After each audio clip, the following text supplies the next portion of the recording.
ನಮಸ್ಕಾರ ವೀಕ್ಷಕರೇ, ಸವಿ ಸಂಪ್ರದಾಯ ಯೂಟ್ಯೂಬ್ ಚಾನಲ್ಗೆ ಎಲ್ಲರಿಗೂ ಸ್ವಾಗತ. ಇವತ್ತು ನಾನು ನಿಮಗೆ ಪನ್ನೀರ್ ಮಸಾಲ ಮಾಡೋದು ಹೇಗೆ ಅಂತ ತಿಳಿಸ್ಕೊಡ್ತೀನಿ, ಬನ್ನಿ. ಬೇಕಾಗಿರುವಂಥ ಸಾಮಗ್ರಿಗಳು: ಪನ್ನೀರ್ ಸ್ಲೈಸು, ಈರುಳ್ಳಿ, ಹಸಿಮೆಣಸಿನ್ಕಾಯಿ, ಚಕ್ಕೆ, ಲವಂಗ, ಸೋಂಪು, ಮೆಣಸು, ಜೀರಿಗೆ, ಕೊತ್ತಂಬರಿ ಸೊಪ್ಪು, ಶುಂಠಿ ಬೆಳ್ಳುಳ್ಳಿ ಪೇಸ್ಟು, ಕರಿಬೇವಿನ ಸೊಪ್ಪು, ಟೊಮೊಟೊ, ಸಾಲ್ಟು, ಎಣ್ಣೆ, ಖಾರದ ಪುಡಿ, ಧನಿಯಾ ಪುಡಿ, ಗರಂ ಮಸಾಲ, ಅರಿಶಿನ. ಮೊದಲಿಗೆ ಒಂದು ಫ್ರೈಯಿಂಗ್ ಪ್ಯಾನ್ ತಗೊಂಡು ಒಂದು 4 ಸ್ಪೂನ್ ಎಣ್ಣೆ ಹಾಕೊಳ್ಳಿ.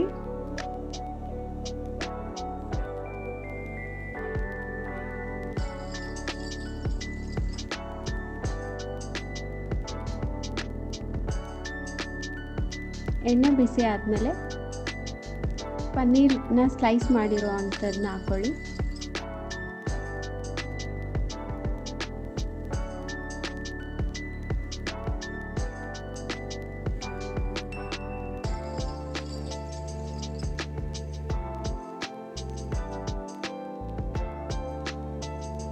ಈಗ ನಾನು ಅದಕ್ಕೆ ಸಾಲ್ಟು, ಖಾರದ ಪುಡಿ, ಅರಿಶಿನ ಪುಡಿ ಹಾಕ್ಕೋತಾ ಇದ್ದೀನಿ. ಹಾಕ್ಕೊಂಡು ಕ್ಲೀನಾಗಿ ರೋಸ್ಟ್ ಮಾಡ್ಕೊಳ್ಳಿ.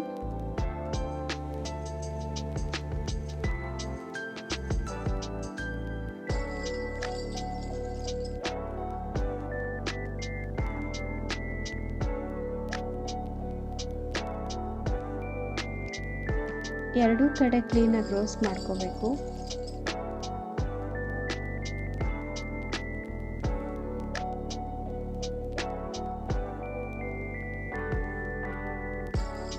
ನೀವು ಪನ್ನೀರ್ನ ಇನ್ನೂ ಚಿಕ್ಕದಾಗಿ ಸ್ಲೈಸ್ ಮಾಡ್ಕೋಬೋದು.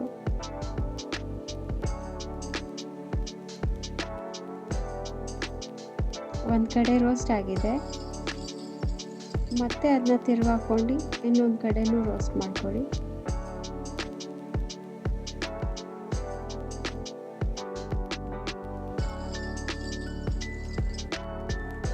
ನೋಡಿ, ಇದು ಫ್ರೈ ಆಗಿದೆ. ಇದನ್ನು ಪಕ್ಕಕ್ಕೆ ಇಟ್ಕೊಂಡು ತಿರ್ಗಿ ಅದೇ ಪ್ಯಾನಿಗೆ ಇನ್ನೊಂದು 2 ಸ್ಪೂನ್ ಎಣ್ಣೆ ಹಾಕ್ಕೊಂಡು ಇದು ರುಬ್ಬಕ್ಕೆ ಹುರ್ಕೋತಾ ಇರೋ ಮಸಾಲ, ಜೀರಿಗೆ, ಸೋಂಪು, ಚಕ್ಕೆ, ಲವಂಗ, ಮೆಣಸು ಹಾಕ್ಕೊಂಡು ಸ್ವಲ್ಪ ಹುರ್ಕೊಳ್ಳಿ.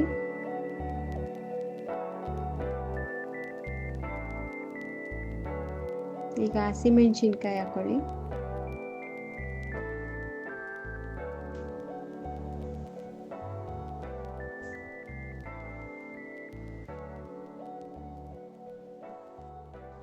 ಈರುಳ್ಳಿ ಹಾಕೋತಾ ಇದ್ದೀನಿ. ಈರುಳ್ಳಿ ಸ್ವಲ್ಪ ರೋಸ್ಟ್ ಆದರೆ ಸಾಕು.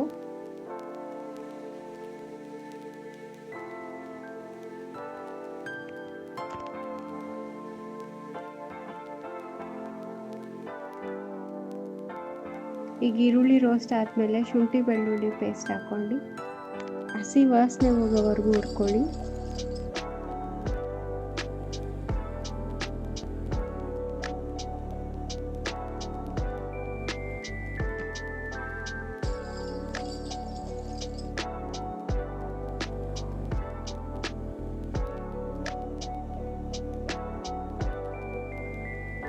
ಟೊಮೊಟೊ ಹಾಕೋತಾ ಇದ್ದೀನಿ.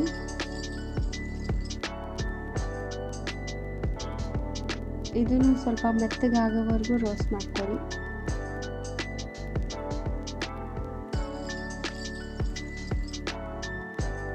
ಇದಾಗಿದೆ. ಮಸಾಲೆ ಪೌಡ್ರ್ಗಳೆಲ್ಲ ಹಾಕೊಳ್ಳಿ.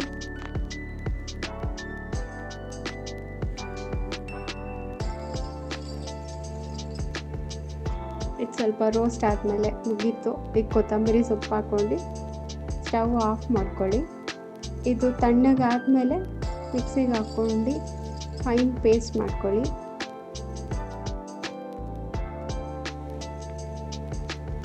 ಈಗ ಮತ್ತೆ ಅದೇ ಫ್ರೈ ಪ್ಯಾನ್ ತೊಗೊಂಡು 1-2 ಸ್ಪೂನ್ ಎಣ್ಣೆ ಹಾಕ್ಕೊಳ್ಳಿ.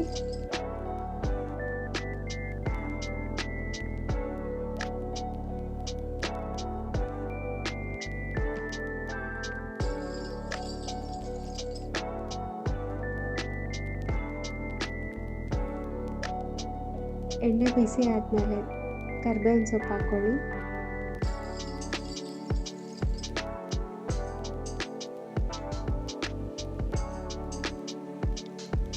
ಸ್ವಲ್ಪ ಹುರ್ಕೊಳ್ಳಿ ಮತ್ತು ರುಬ್ಬಿರೋ ಅಂಥ ಮಸಾಲ ಹಾಕ್ಕೊಳ್ಳಿ.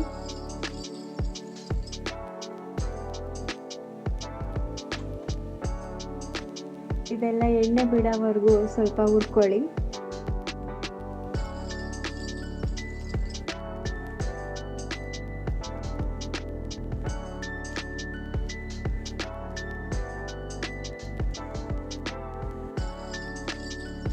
ಈಗ ಇದು ಕ್ಲೀನಾಗಿ ಫ್ರೈ ಆಗಿದೆ. ಇವಾಗ ಪನ್ನೀರ್ ಹಾಕೋತಾ ಇದ್ದೀನಿ.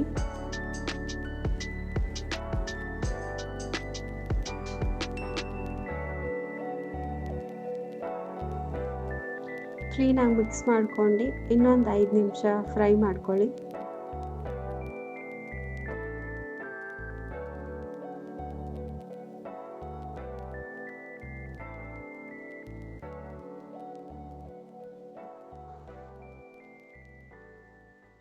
ಪನ್ನೀರಲ್ಲಿ ಎಷ್ಟೊಂದು ವೆರೈಟೀಸ್ ಆಫ್ ಗ್ರೇವಿ ಮಾಡ್ಬೋದು. ಇದು ಒಂದು ಟೈಪು. ಈಗ ರೆಡಿ ಆಗಿದೆ. ತುಂಬ ಚೆನ್ನಾಗಿ ಬಂದಿದೆ. ನೀವೊಂದು ಸತಿ ಟ್ರೈ ಮಾಡಿ.